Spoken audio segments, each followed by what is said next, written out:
Good morning everyone. আবার চলে আসলাম পরের ক্লাসে, যেটা আমরা লিখতে আছি এবং আজকে আমরা ইউনিট 1 কমপ্লিট করার পর ইউনিট 2 থেকে স্টার্ট করব। চলো স্টার্ট করা যাক। তাহলে আমরা লাস্ট কি দেখেছিলাম? আমরা দেখেছিলাম যে গান্ধীজিকে ব্রডকাস্ট করা হচ্ছিল মানুষদেরকে যে তাদের বাপু আর নেই। এবার স্বাভাবিকভাবেই তার ফিউনারাল স্টার্ট হবে। ফিউনারাল মানে তার শেষকৃত্য বা অন্ত্যেষ্টিক্রিয়া। দেখা যাক। তাহলে গান্ধীজি's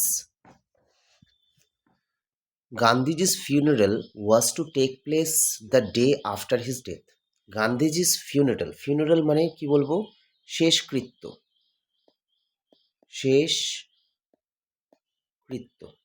বা অন্ত্যেষ্টিক্রিয়া was to take place, অর্থাৎ হওয়ার কথা ছিল the day after his death, তার মৃত্যুর একদিন পর। আওয়ার্স ইন অ্যাডভান্স, কয়েক ঘন্টা আগে থেকেই পিপল লাইন্ড, মানুষেরা লাইন দিয়ে দাঁড়িয়েছিল দ্য রুট, ওই পথে, যে পথ দিয়ে আসলে যাওয়ার কথা। The funeral procession was to follow. Funeral procession মানে হচ্ছে শবযাত্রা, শব যাত্রা। ফিউনারাল প্রসেশন, ফিউনারাল প্রসেশন মানে হচ্ছে শবযাত্রা। অর্থাৎ প্রসেশন মানে জেনারেলি মিছিল, আর ফিউনারাল মানে যে শবদেহকে নিয়ে যাচ্ছে এবং তার পেছন পেছন যে লোক যাচ্ছে সেটাকে বলা হচ্ছে শবযাত্রা। Padmasi, Mrs Naidu's daughter. তাহলে পদ্মাসীকে মিসেস নাইডুর যে কন্যা অর্থাৎ মেয়ে। স্পোক ফর আজ অল, আমাদের সবার উদ্দেশ্য করে বলছে। হোয়েন সি সেড সিম্পলি, খুব সাধারণভাবেই বলছে উই উইল ওয়াক, আমরা হাঁটবো, এবার আমরা হাঁটতে চলেছি। কিন্তু it is the last time we shall be walking with বাপু, কিন্তু এটা হবে আমাদের জন্য শেষবারের মতো যে আমরা বাপুর সঙ্গে হাঁটতে চলেছি। শেষবারের মতো কেন? কারণ বাপু তো আর নেই, মারা গেছেন। ইট ওয়াজ অ্যান অ্যাগোনাইজিং ওয়ার্ড, খুব ভালো শব্দ অ্যাগোনাইজিং। অ্যাগোনাইজিং, অ্যাগোনাইজিং কথাটির অর্থ কি? অর্থাৎ যন্ত্রণাদায়ক বা বেদনা, বেদনাদায়ক, বেদনাদায়ক একটা হাঁটা। তাহলে এটা একটা বেদনাদায়ক হাঁটা ছিল আমাদের জন্য। Thousands silently watched the procession, হাজার হাজার মানুষ সাইলেন্টলি, নিস্তব্ধতার সাথে দেখছিল প্রসেশনটাকে, অর্থাৎ সেই শবযাত্রাটিকে। বাপু লে অন, লাই থেকে লে হয়েছে, শুয়ে আছেন। কোথায়? On an open truck covered with flowers, অর্থাৎ একটা ওপেন ট্রাকের উপরে তাকে শুয়ে দেওয়া হয়েছে এবং চারধারে শুধু ফুল দিয়ে কভার করে দেওয়া হয়েছে, সাজানো হয়েছে। থাউজেন্ডস অফ পিপল ওয়েপ্ট, হাজার হাজার মানুষ কাঁদছে। Trying to touch Bapu's feet, চেষ্টা করছে যাতে করে তারা টাচ করতে পারে, স্পর্শ করতে পারে বাপুর চরণ দুটি বা পা। It was impossible to move in the thick crowd, এটা একেবারে অসম্ভব ছিল মুভ করা, অর্থাৎ এগিয়ে যাওয়া। এতটা পরিমাণে ক্রাউড হয়েছে, যেটা থিক অর্থাৎ মানুষের ভিড় এতটাই বেশি যে ওখানে এগিয়ে যাওয়া খুব মুশকিল। As I was moved forward, এবার যে যখন আমি একটু এগিয়ে গেলাম স্লোলি, আস্তে আস্তে, আই আন্ডারস্টুড, আমি বুঝতে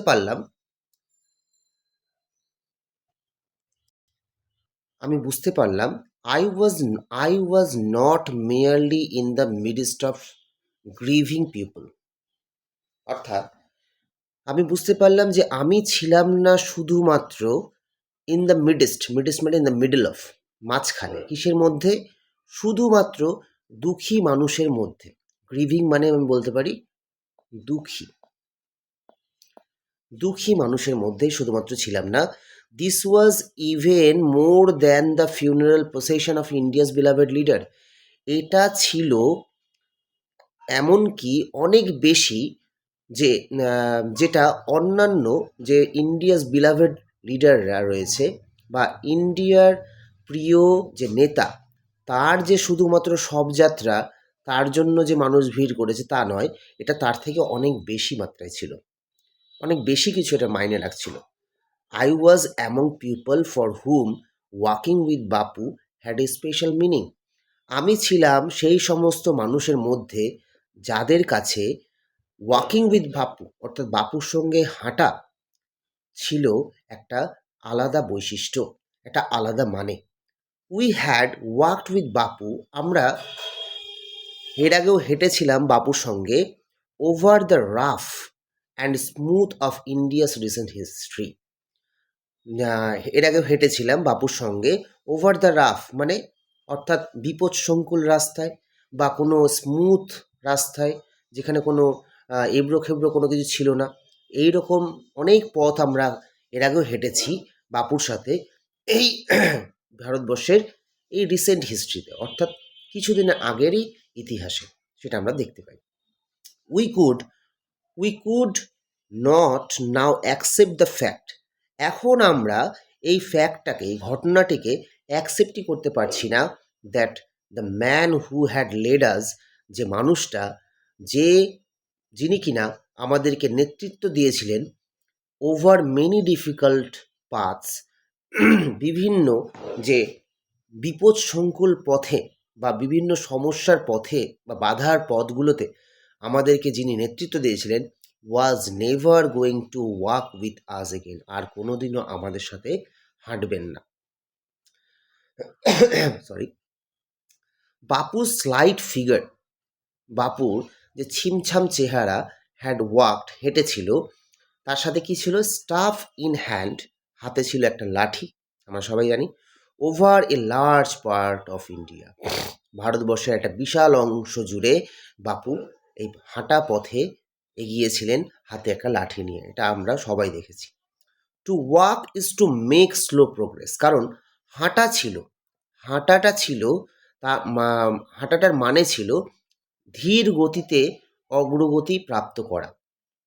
it is to think with clarity, এটা আমাদেরকে খুব স্পষ্ট করে ভাবতে শেখায়, অ্যান্ড ক্লোজলি লুক অ্যাট, এবং খুব ভালোভাবে খুব মনোযোগ দিয়ে দেখতে শেখায়, at all that is around you, যেটা তোমাদের চারপাশে রয়েছে। না, আমরা যদি কোনো কারে করে যাই বা কোনো ভেহিকেলে করে যাই, তাহলে হয়তো স্পষ্ট করে অত ক্লোজলি আমরা কোনো কিছুর দিকে তাকাতে পারি না, কিন্তু সেক্ষেত্রে আমরা যদি হাঁটা পথে যাই তাহলে সব কিছুকে আমরা ক্লোজলি অবজার্ভ করতে পারি। তিনি এখানে এটাই বলতে চেয়েছিলেন।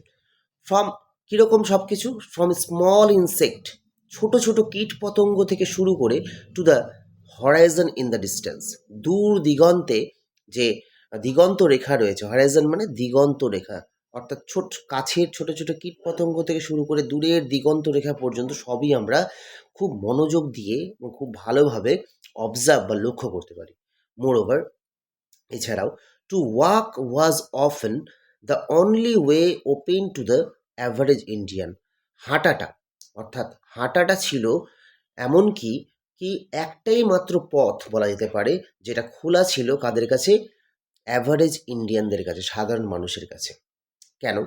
ইট রিকোয়ার্ড, এটার প্রয়োজন ছিল না, নো ভেহিকেল, কোনো রকম গাড়ি ঘোড়ার, এক্সেপ্ট হিজ ওন বডি, শুধুমাত্র কি প্রয়োজন ছিল, তাদের নিজস্ব শরীর, এবং কস্ট হিম নাথিং, এর জন্য তাদেরকে কোনো টাকা পয়সাও খরচ করতে হতো না, বাট হিজ এনার্জি, শুধুমাত্র তার শরীর এবং তার মধ্যে শরীরে এনার্জি থাকলে যথেষ্ট হতো।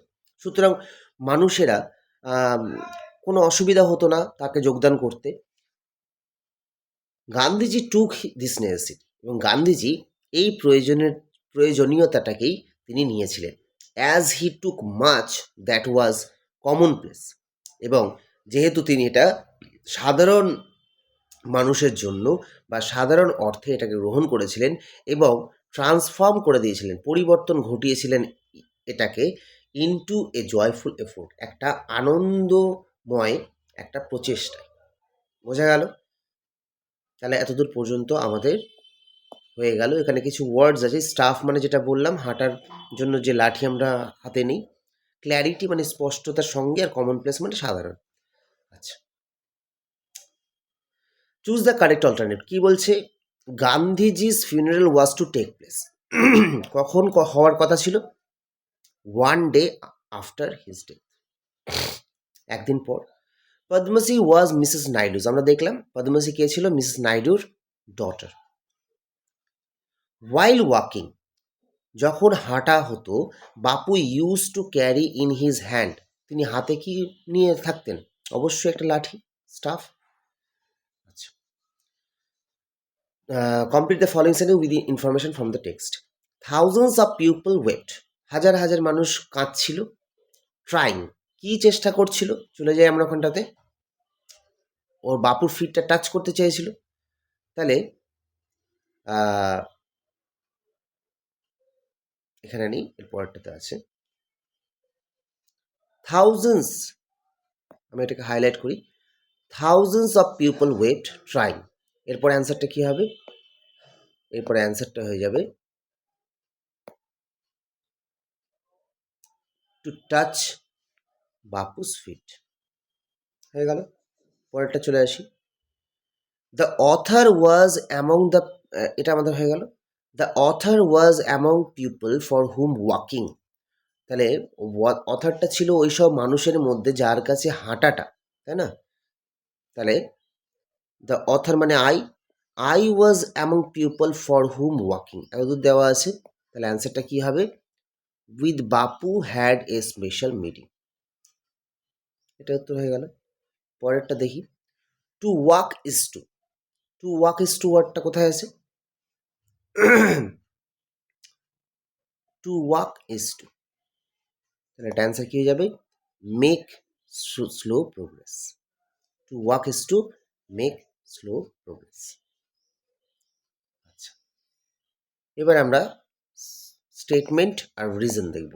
রিজন মানে কি? রিজন মানে কারণ। তাহলে কারণগুলো এখানে লিখতে হবে। ফার্স্টেরটা কি বলেছে? ঘটনা, it was impossible to move, move করাটা ইম্পসিবল ছিল। কারণ কি? কারণ ভিড়টা প্রচণ্ড পরিমাণে ছিল। দেখতে পাচ্ছ, it was impossible to move in the thick crowd. তাহলে আমরা এটা লিখতে পারি, reason, the crowd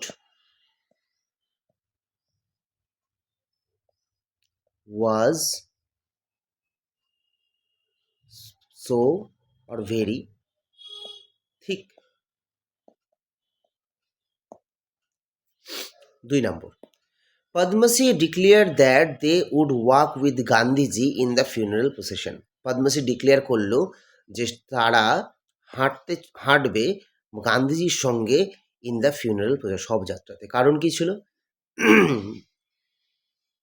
the Bapu is no more,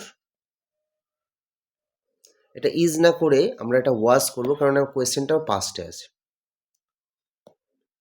Bapu was no more, বাপু আর তাদের সঙ্গে ছিল না, and his body lay on the open truck